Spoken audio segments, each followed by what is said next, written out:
নমস্কার বন্ধুরা, তোমরা সবাই তো নিশ্চয়ই খুব ভালো আছো। আমিও খুব ভালো আছি। আমার নাম জানো তো, আমার নাম পরীক্ষিত ধর। আমাকে ধরে থাকবে। তোমাদের প্রিয় চ্যানেল বাংলা মোটিভেশন সেন্টারে অনেক অনেক স্বাগত। দেখো, আমি একদিন পর্যন্ত অনেক ভিডিও বানিয়েছি কিভাবে সফল হবে, কিভাবে খুশি পাবে, কিভাবে তোমার পরিবারের সুখ শান্তি থাকবে, তারপরে তোমার পয়সা কড়ির মামলায় তুমি কিভাবে ভালো করে পয়সা কড়ি কামাতে পারবে। বিভিন্ন মেথড আমি তোমাদের বলেছি সাকসেসফুল হওয়ার জন্যে, সুখী হওয়ার জন্যে, ভালো স্বাস্থ্যের অধিকারী হওয়ার জন্যে এবং সফল হওয়ার জন্য, নানান ব্যাপারে সফল হওয়ার জন্যে, যা যা তুমি চাও তাই তাই সব পাওয়ার জন্যে। আজকের ভিডিওটা একটু অন্যরকম। আমরা কেন সাকসেসফুল হই না বা আমরা কেন যা চাই তা পাই না, সেই ব্যাপারে 10 আর 2 12টা পয়েন্ট আমি তোমাদের এমন বলবো, যে পয়েন্টগুলি হচ্ছে আমাদের অসফল হওয়া এবং কিছু না পাওয়ার কারণ। আমরা যা চাই সেই জিনিসগুলো না পাওয়ার কারণ।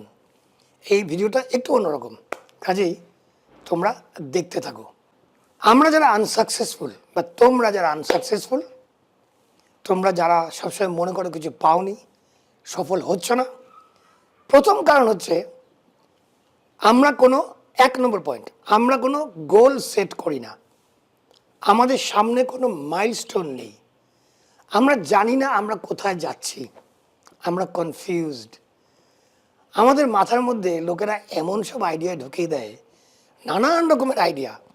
ডাক্তার হ, ইঞ্জিনিয়ার হ, অ্যাকাউন্টেন্ট হ, ম্যানেজমেন্ট এক্সপার্ট হ, তারপরে খেলোয়াড় হ, প্লেয়ার হ। আমরা নিজেরা জানি না আমরা কি হতে চাই, এবং এই না জানার ফলে আমাদের সামনে আমরা কোনো গোল সেট করতে পারি না। এটা হচ্ছে প্রথম কারণ।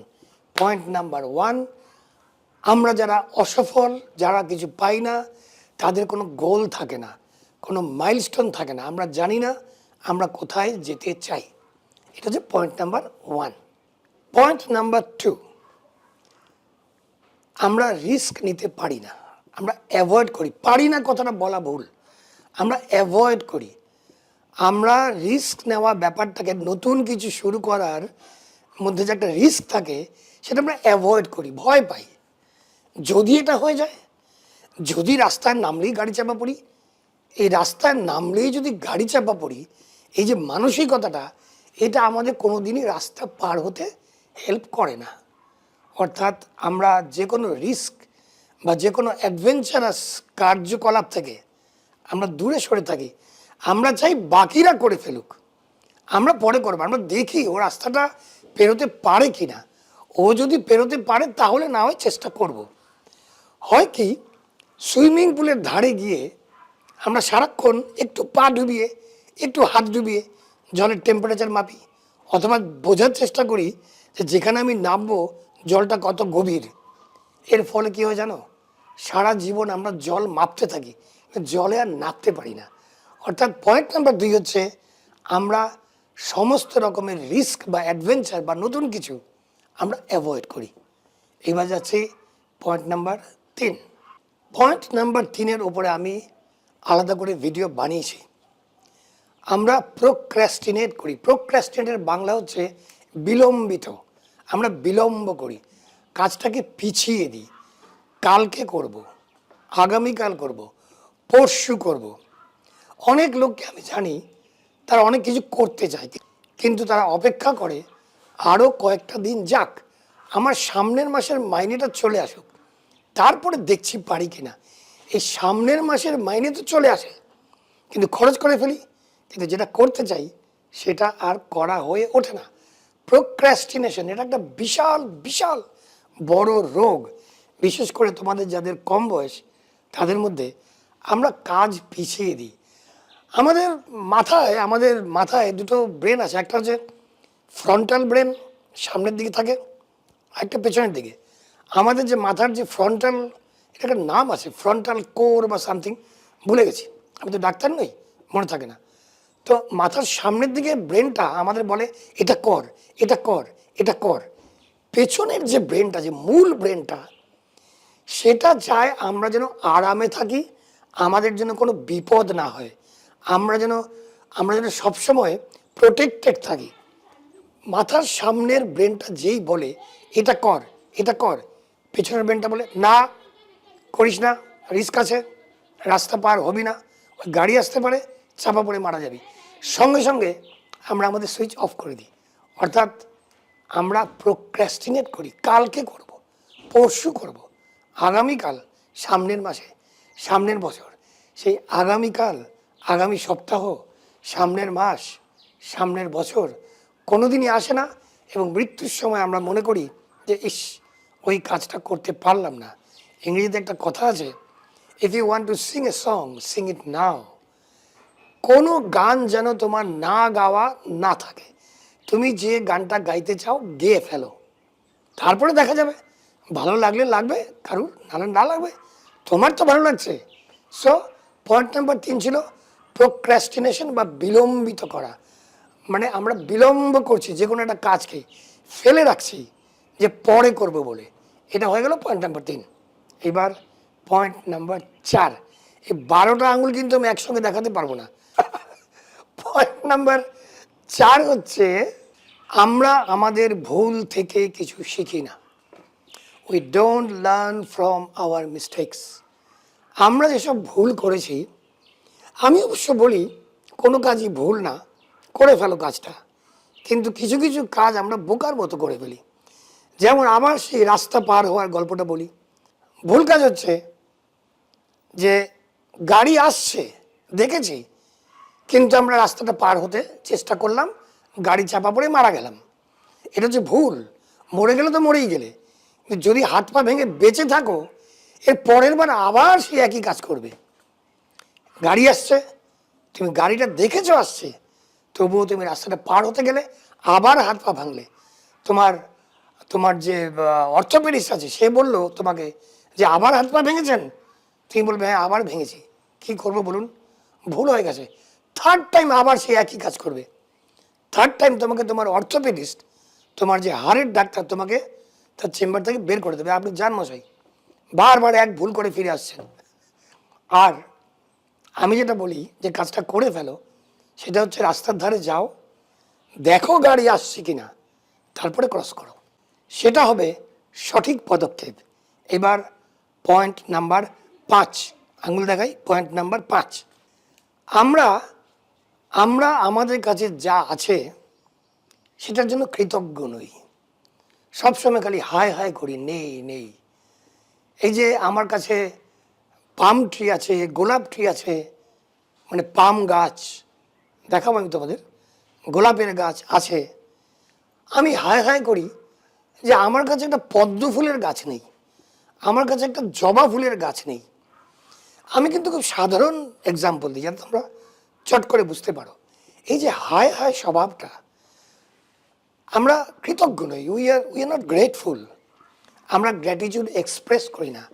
আমরা কখনোই বন্ধু বান্ধবদের বা আত্মীয় স্বজনদের গিয়ে বলবো না আমার কাছে দারুণ একটা গোলাপ ফুলের গাছ আছে, আমরা অন্যের একটা জবা গাছ বা পদ্ম ফুলের গাছ দেখে বলবো আয় হায় রে, যদি আমার কাছে একটা থাকতো। মানে আমরা যে অকৃতজ্ঞ, খুবই মানে নিম্নমানের আমাদের একটা মানসিকতা, যে আমাদের কাছে যা নেই তার লম্বা একটা ফিরিস্তি আমরা লিখে ফেলি, অথচ আমাদের কাছে যা আছে সেই ফিরিস্তি নিয়ে আমরা কখনো আনন্দিত হই না। কাজেই তোমার যে আনন্দের এনার্জিটা, হ্যাপিনেস এনার্জি, যেটা তোমাকে হেল্প করে সব কিছু করতে, সেই হ্যাপিনেস এনার্জি তোমার কখনোই থাকে না। সবসময় তোমার মুখটা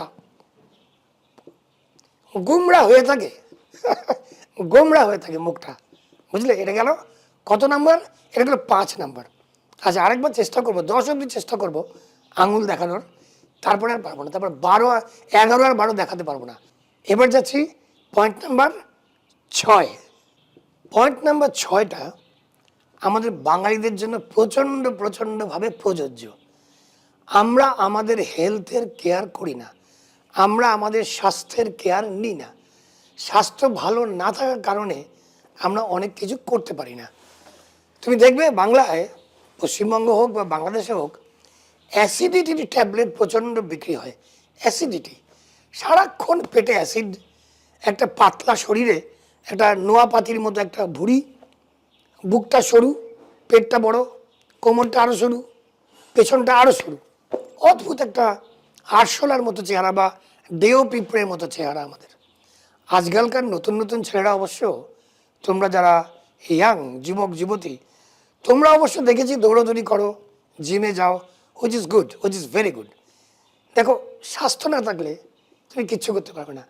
তোমার যদি স্বাস্থ্য খারাপ থাকে, বিছানায় শুয়ে থাকো, আর কেউ এসে তোমাকে $10 মিলিয়ন দিয়ে দেয়, ওই $10 মিলিয়ন তোমার জন্য ইউজলেস। ওই টাকা দিয়ে তুমি কি করবে?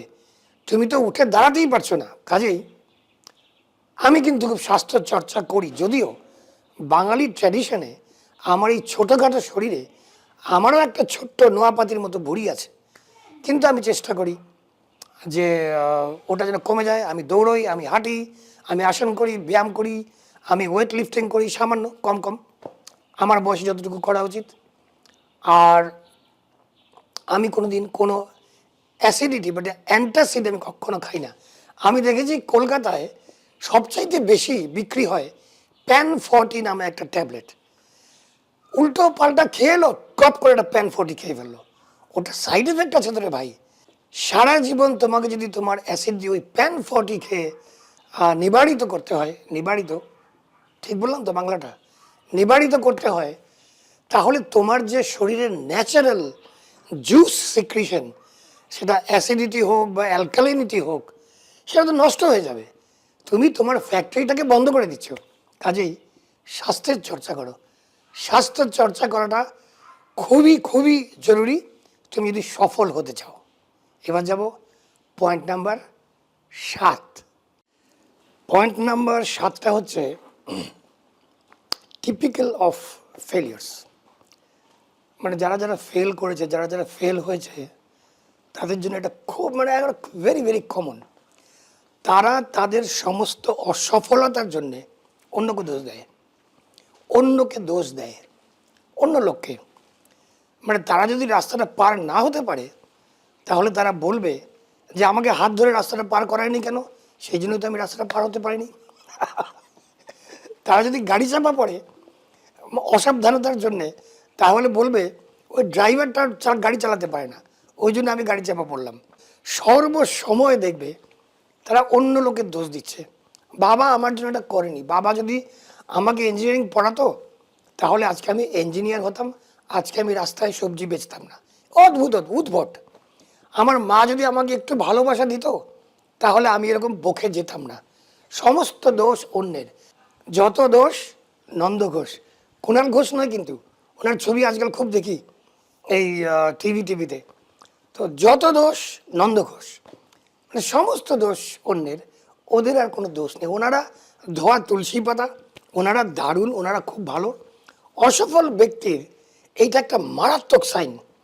সমস্ত দোষ তাদের অসফলতার জন্যে, তাদের অসাফল্যের জন্যে, সমস্ত দোষ অন্যের।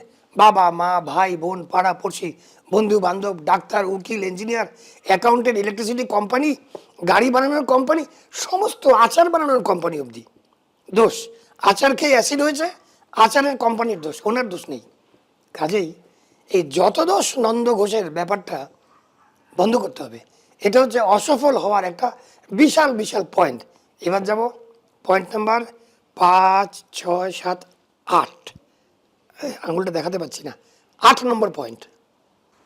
8 নম্বর পয়েন্টটাও মারাত্মক।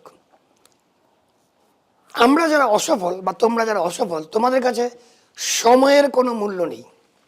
একজনকে বললে 9টার সময় আসবে, তুমি গিয়ে পৌঁছলে পৌনে 10টায়। তুমি ধরেই নিয়েছো যে ও লেট আসবে। কেন? তুমি কি করে জানো ও লেট আসবে? তোমরা কোনো ইন্টারভিউতে যাও, দেরি করে ফেলো। ওরা গাড়ি পায়নি স্যার, বাস পায়নি, ট্যাক্সি পায়নি, ভিড় ছিল, মিছিল ছিল রাস্তায়, আন্দোলন হচ্ছিল, প্রতিবাদ হচ্ছিল। এগুলি সমস্ত তোমার কনসিডারেশনে রাখা উচিত ছিল যখন তোমার একটা অ্যাপয়েন্টমেন্ট ছিল। এগুলো ভেবেই তোমাকে বাড়ি থেকে বের হওয়ার কথা। তুমি তা করো না, তোমার ট্রেন বন্ধ হয়ে গেছে। আরে যদি তুমি জানোই যে এই হবে সেই হবে, আন্দোলন হবে, প্রতিবাদ হবে, মিছিল হবে, পুলিশ লাঠিচার্জ করবে, তুমি যদি জানোই যে হতে পারে, সেইভাবে তোমার যাওয়ার বন্দোবস্ত করো। প্লাস সময়ের কাজটা সময়ে না করা, যেটা আমি ওই বললাম প্রোক্রাস্টিনেশন বা বিলম্বিত লয়ে চলা, এই যে সময়ের মূল্য না দেওয়া, বিশেষ করে অন্যের সময়কে সম্মান না করা। তুমি একজনকে টাইম দিয়েছো, তুমি 10টায় যাবে, সেই লোকটা বা সেই মহিলাটি সে তো সময় করে আসবে, সে 10টার সময় তোমার সঙ্গে দেখা করার জন্যে সে 10টার সময় আসবে, অনেক কিছু ফেলে, অনেক ব্যবস্থা করে, তোমার কোনো হুঁশ নেই, তুমি ঠিক দেরি করে যাবে। কাজেই সময়ের মূল্যটা বুঝতে শেখো। এটি ছিল পয়েন্ট নাম্বার 8। এবার যাব পয়েন্ট নাম্বার 9। 5, 6, 7, 8, 9। Point number 9।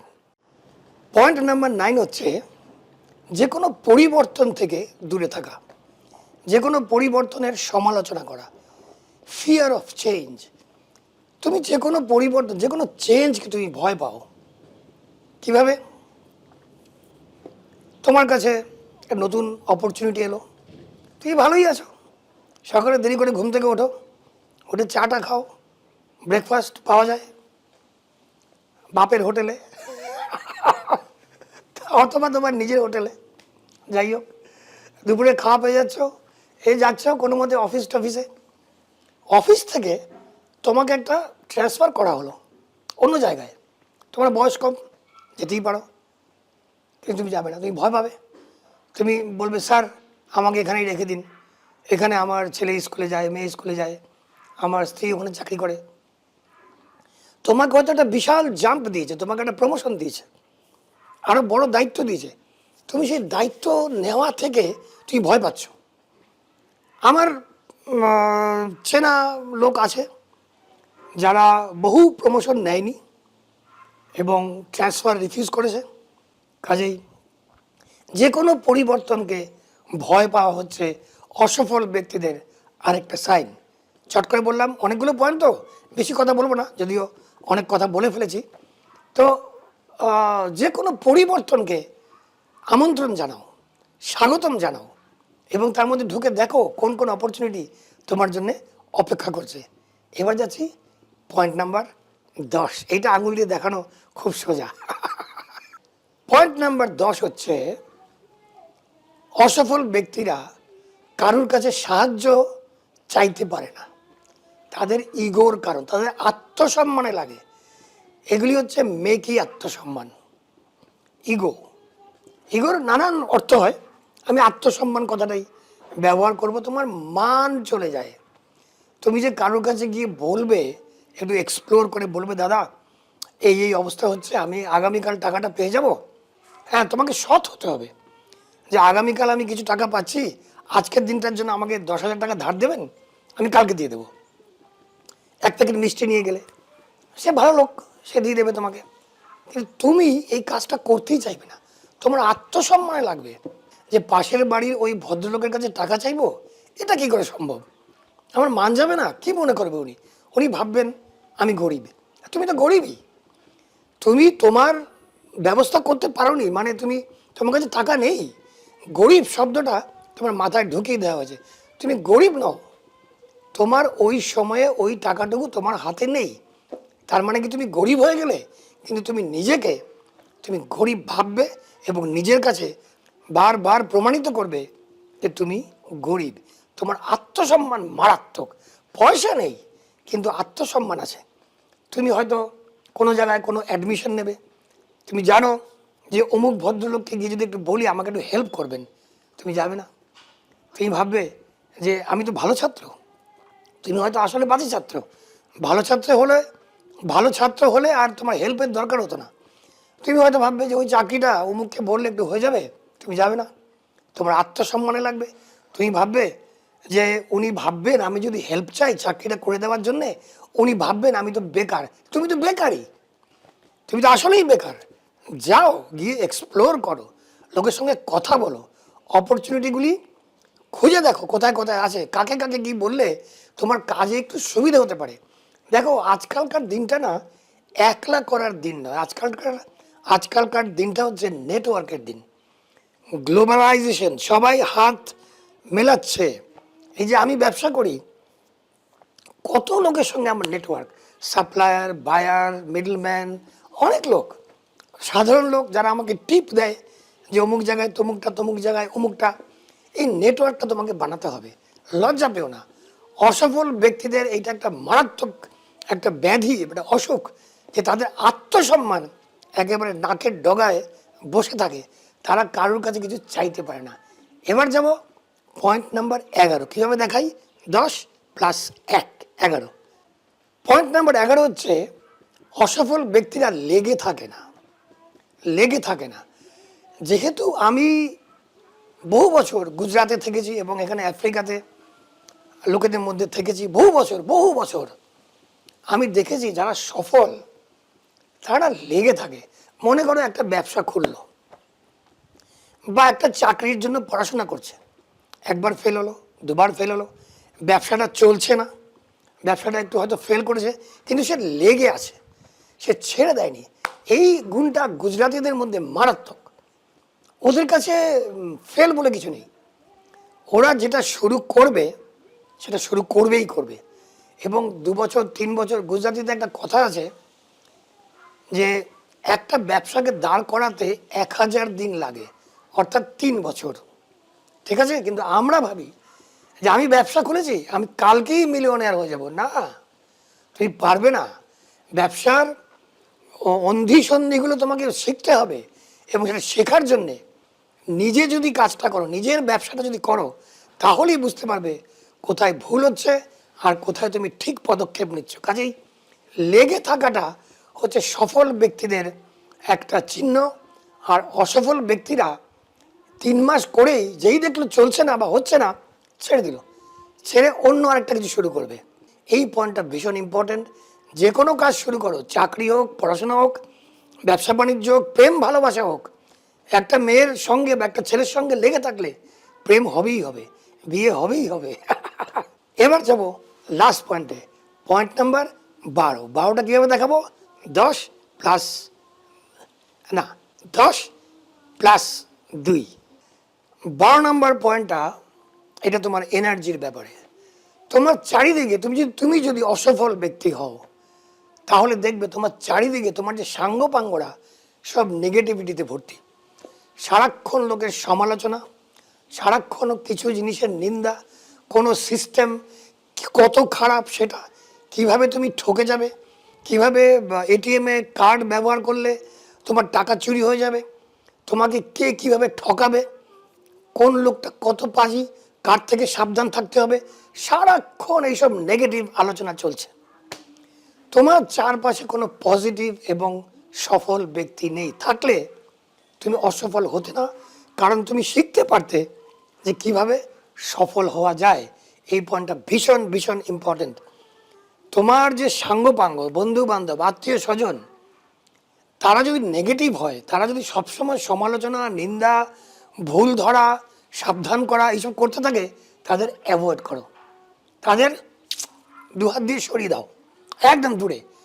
তাদের সঙ্গেই ঘোরাঘুরি করো, তাদের সঙ্গেই মেলামেশা করো যারা তোমাকে সর্বক্ষণ উৎসাহ দেয়, যারা সব কিছুর প্রশংসা করে, এবং কোন কোন জিনিসটা ভালো, কোন কোন জিনিসটা প্রশংসার যোগ্য, সেই পয়েন্টগুলোই বলে, নেগেটিভ পয়েন্টগুলো বলে না। জানার দরকার নেই, তুমি ঝাঁপ দাও, পজিটিভ পয়েন্টগুলো শুনে ঝাঁপিয়ে পড়ো, দেখবে তুমি সফল হয়ে গেছো। বাস এইটুকুই বলার ছিল আজকে, যে অসফল ব্যক্তিদের সাইনগুলো কি বা চিহ্নগুলো কি তুমি যেন জানতে পারো, যাতে করে তুমিও একদিন একজন অত্যন্ত সফল ব্যক্তি হতে পারো। তোমরা সবাই ভালো থাকবে, তোমাদের সবার মঙ্গল হোক। আবার দেখা হবে, যাও জিতে নাও।